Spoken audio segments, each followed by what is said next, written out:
عام انتخابات کی بات کرتے ہیں۔ ملک میں عام انتخابات کا وقت پر ہونا تقریباً ناممکن ہے کیونکہ الیکشن سے پہلے حلقہ بندیاں ہونا لازمی ہے اور اس کے لیے وقت درکار ہے۔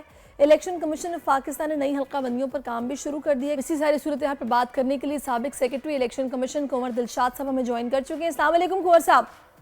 وعلیکم السلام۔ کنور صاحب بتائیے گا یہ کیا سلسلہ آپ کو نظر آ رہا ہے؟ مقررہ وقت پہ الیکشن ہوتا تو دکھائی نہیں دے رہا۔ دراصل جو ابھی آپ کی جو رپورٹ آئی ہے یہ بڑی اچھی، بالکل انہوں نے پوری پوائنٹ اور حقائق کے عین مطابق انہوں نے رپورٹ پیش کی ہے اور یہی الیکشن کمیشن آف پاکستان کا روڈ میپ ہے جو ابھی آپ نے رپورٹ پیش کی ہے۔ اس کے ساتھ ساتھ آپ یہ دیکھیں کہ 14 دسمبر کو جب الیکشن کمیشن آف پاکستان حلقہ بندیوں کے بارے میں گزٹ نوٹیفکیشن جاری کر دے گا تو اس کے بعد دوسرا مرحلہ شروع ہو جائے گا جو آپ کی نظروں سے ابھی تک نظر انداز کیا ہوا ہے یا ابھی آپ کو اس کے بارے میں ادراک نہیں ہے۔ اس کے بعد دوسرا مرحلہ یہ ہوگا کہ حلقہ بندیوں کے فوراً بعد الیکشن کمیشن آف پاکستان جو ہے الیکشن ایکٹ کا سیکشن 22 سے لے کر اور سیکشن 49 تک وہ بھی انتخابی فرشتوں کو اثر نو مرتب کرے گا، کیونکہ اس حلقہ بندیوں کی وجہ سے تمام سسٹم جو ہے جو حلقہ جو بن چکی ہے انتخابی فرشت وہ سب میں رد و بدل ہو گئی ہے۔ 20,000 سے زائد جو ہیں وہ سینسز بلاک کا انہوں نے نئے بنائے ہیں جس کی بنا سے سارا سسٹم جو ہے انتخابی فرشت کا وہ دھرم برم ہو چکا ہے۔ ان حالات کو دیکھتے ہوئے الیکشن کمیشن آف پاکستان انتخابی فہرست مرتب کرے گا اور اس کا ایک شیڈول ہے، اس میں جو لکھا ہوا ہے نا الیکٹرل رول کیسے بنتے ہیں اس کے لیے باقاعدہ ایک پوری ایکسرسائز ہے اور وہ مکمل ہوگی 3 مہینے میں۔ پہلا مہینہ لگے گا اس کی کریکشن کرنے میں، اس کو اپڈیٹ کرنے میں، پھر اس کے بعد وہ ڈرافٹ جو ہے وہ پبلک کو دکھایا جائے گا اور پبلک اس پر اعتراضات کرے گی، ووٹر حضرات جو ہیں۔ اس کے بعد وہ 1 ماہ اس کے لیے دیا گیا ہے۔ جب وہ 1 ماہ کے اعتراضات کے جمع ہو جائیں گے تو پھر الیکشن کمیشن کو فائنل کرے گا، پھر اس کی پرنٹنگ ہوگی، اس کی پرنٹنگ پر 1 ماہ لگے گا۔ تو یہ پورا پروسیجر ہے۔ اچھا کنور صاحب، آپ کے خیال میں ممکنہ طور پر کتنا وقت درکار ہوگا اس سارے درم برم کو ٹھیک کرنے میں؟ پہلی بات تو یہ ہے کہ ہمارے مشترکہ مفادات کونسل میں جب یہ کیس پیش ہوا تھا تو جو سندھ کے وزیر اعلیٰ تھے یا بلوچستان کے وزیر اعلیٰ تھے تو ان کو یہ چاہیے تھا کہ اس کے سارے سائیڈ افیکٹ کو دیکھتے۔ انہوں نے تو دستخط کر دیے کہ جناب آپ اپنا مردم شماری کا گزٹ نوٹیفکیشن جاری کیا جائے، جس کی بنا پر یہ سائیڈ افیکٹ دیکھے ہی نہیں انہوں نے کہ حلقہ بندی کروائیں گے، حلقہ بندی کے بعد انتخابی فرشتے بنیں گے۔ یہ سارا معاملہ مارچ تک مکمل ہوگا اور مارچ کے بعد پھر الیکشن کمیشن آف پاکستان حالات کو دیکھتے ہوئے پھر وہ اپنا الیکشن شیڈول جاری کرے گا۔ سیکشن 57 کے تحت وہ 60 دن کا ہوتا ہے شیڈول۔ تو یہ کافی لمبا پروسیجر ہے۔ ابھی تو آپ حلقہ بندی کے دور سے گزرے، پھر اس کے بعد انتخابی فرشتوں کا بہت بڑا معاملہ ہے، بڑا سینسٹیو۔ اچھا میرا تو یہ خیال ہے کنور صاحب اس کے بعد ایک اور مسئلہ کھڑا ہو جائے گا۔ یہ تو خیر سارا گیم ہی الیکشن کمیشن کے ہاتھ میں ہے، آگے پھر اختلافات اور اس پر جناب مسئلے مسائل، پھر سیٹوں کا مسئلہ کہ اس صوبے کی بڑھ گئیں، اس صوبے کی کم ہو گئیں، یہ چکر بھی تو آگے شروع ہو جائے گا۔ نہیں، اس کا ایک اور بڑا مسئلہ جو آپ نے اشارہ کیا نا وہ ہوگا، یہ صرف انٹرنل طور پر سیٹوں کا ایڈجسٹمنٹ کی جائے گی۔ مثلا پنجاب کی چند سیٹیں جو ہیں وہ دوسرے ضلع میں چلے جائیں گی۔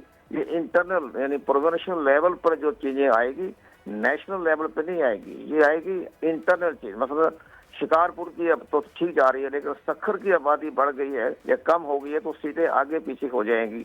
تو یہ نظر آ رہا ہے پنجاب میں ہمیں دیکھ رہا ہے وہ جیلم ہے، اوکاڑا ہے، ساہیوال ہے، ملتان ہے، اس کی چند سیٹیں ایسی ہیں جو دوسرے ضلعوں میں منتقل ہو جائے گی، لیکن انٹرنل اندر ہی صوبائی کے اندر باہر نہیں جا سکتی، باہر جانے کے لیے آئین میں ترمیم کرنی پڑتی ہے۔ تو یہ ساری چیزیں اندرونی طور پر بھی سیٹوں کی ایڈجسٹمنٹ ہوگی۔ آپ نے صحیح فرمایا۔ تو پھر اس کے بعد میں بھی لوگ اپنے ہائی کورٹ میں جائیں گے، اپنی ظاہر ہے سیٹیں آگے پیچھے ہوگی، سیٹیں کم ہوگی کہ کہیں بڑھ جائے گی کم ہو جائے گی۔ یو آر رائٹ، یہ بڑا اچھا خاصا مسئلہ پیدا ہوگا آئینی طور پر، قانونی طور پر۔ اچھا فائدہ آپ کو کیا لگ رہا ہے کہ کس کو ہوگا اس کا؟ دیکھیں جی، سارے مسئلہ یہ ہے کہ جو روڈ میپ جو تیار کیا گیا انہوں نے ہمارے سیاستدانوں نے، ہماری سابقہ حکومت نے ساری چیزوں کو دیکھا تھی۔ ہم تو آئینی اور قانونی پوزیشن پہ بات کر رہے ہیں، تو میں بھی بڑے محتاط انداز سے جو بات کر رہا ہوں اس لیے کہ میں پنجاب گورنمنٹ میں میرے پاس وزارت قانون اور پارلیمانی افیئرز ہے۔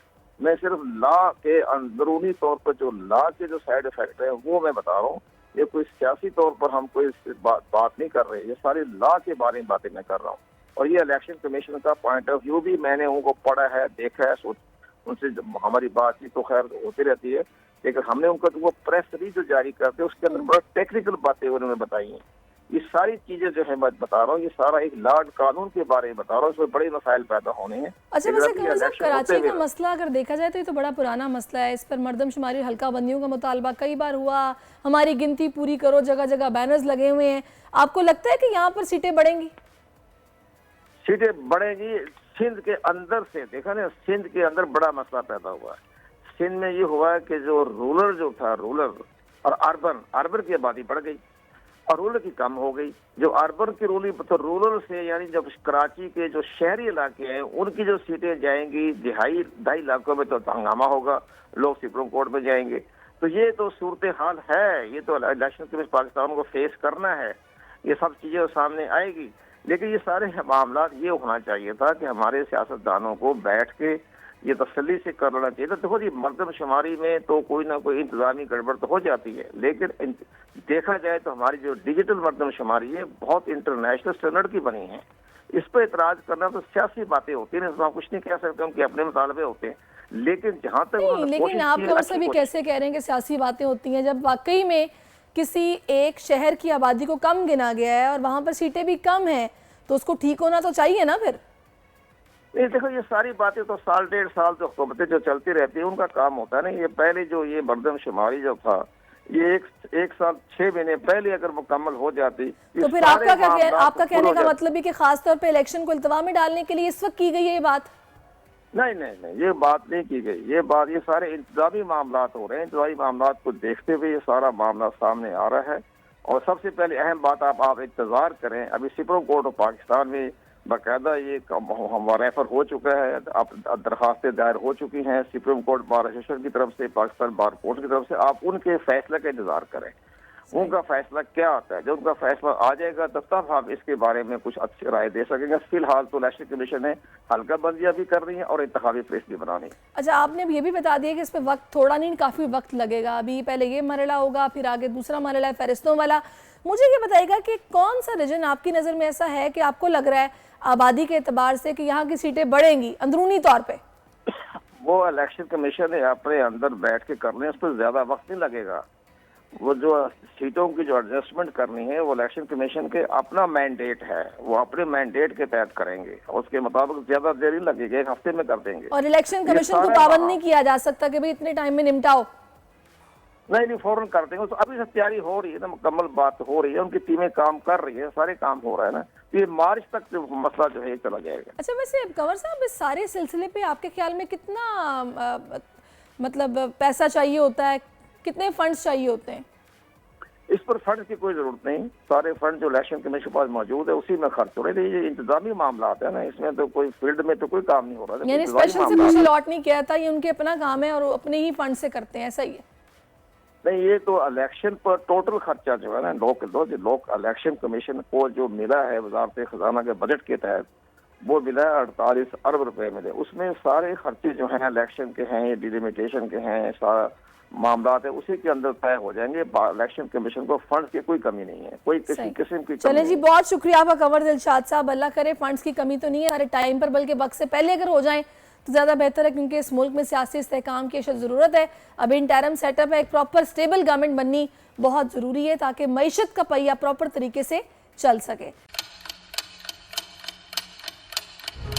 آپ لوگ اس ملک پاکستان میں آزاد ہیں.